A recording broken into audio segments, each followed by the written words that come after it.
Highways నేను గతంలో చాలా సందర్భాల్లో మీకు చెప్పాను. నేను ఏదైనా ఒక టాపిక్ మీకు ఇవ్వాలి అనుకున్నప్పుడు నాకు తెలిసి నేను చెప్పటం వేరు, దానికి సంబంధించి సెలబ్రిటీలు ఎవరైనా లీడ్ ఇస్తే అప్పుడు నేను ఎక్స్ప్లెయిన్ చేస్తానండి. ఎప్పటి నుంచి అనుకున్నది ఏంటంటే, బయట ఊహించని కొన్ని వార్తలు వస్తూ ఉంటాయి.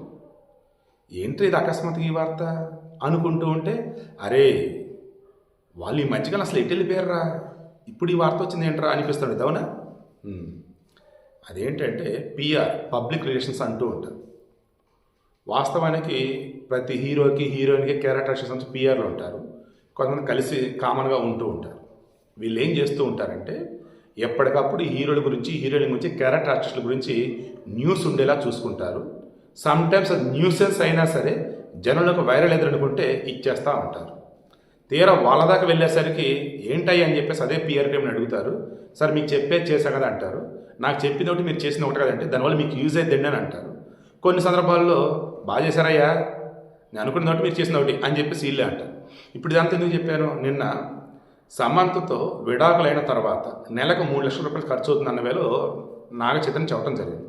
చాలామంది సమంతకి 3 లక్షలు భరణం ఇస్తారని చెప్పేసి అనుకుంటారు. క్లారిటీ ఏంటి, ప్రతి నెల 3 లక్షల రూపాయలు పిఆర్ టీమ్కి ఇవ్వాల్సి వస్తుంది. పిఆర్ టీమ్కి ఖచ్చితంగా ఖర్చు పెట్టాలి, లేకపోతే మీ మీద వచ్చే నెగిటివ్ న్యూస్ ఉందే దానిని అడ్డుకోవాలంటే మీకు ఇబ్బంది. అదే మీకు పిఆర్ టీం ఉంటే they can handle it.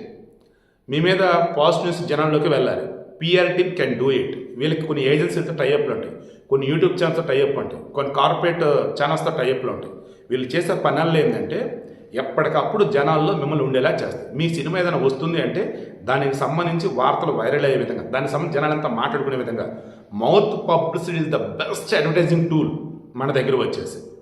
Advertising అన్నప్పుడు ఏంటి, సినిమాల్లో వచ్చేసి బ్రాండింగ్, బయట ప్రకటనలు, టీవీలో యాడ్స్, బయట లాలీపాప్స్, బస్సుల మీద బయట హోర్డింగ్లు, ఇవే వీటన్నిటికన్నా నేను ఎంబీఏలో స్పెషలైజేషన్ వచ్చేసి అడ్వర్టైజింగ్ నాది. సో అందులో క్లియర్గా మాకు చెప్పింది కానీ నేను క్రాస్ చెక్ చేసుకుంది కానీ, నాది ఎంబీఏలో ప్రాజెక్ట్ వచ్చేసి ఇన్ ఫిల్మ్ బ్రాండింగ్ అనమాట. ఇది సురేష్ ప్రొసెస్లో నేను చేస్తున్నాను. దెన్ అప్పుడు కూడా చెప్పింది వాళ్ళది, నేను క్రాస్ చెక్ చేసుకున్నప్పుడు తెలిసిందే మౌత్ పబ్లిసిటీ కన్నా బెస్ట్ అడ్వర్టైజ్మెంట్ అన్నది ఇక వేరేది ఉండదు.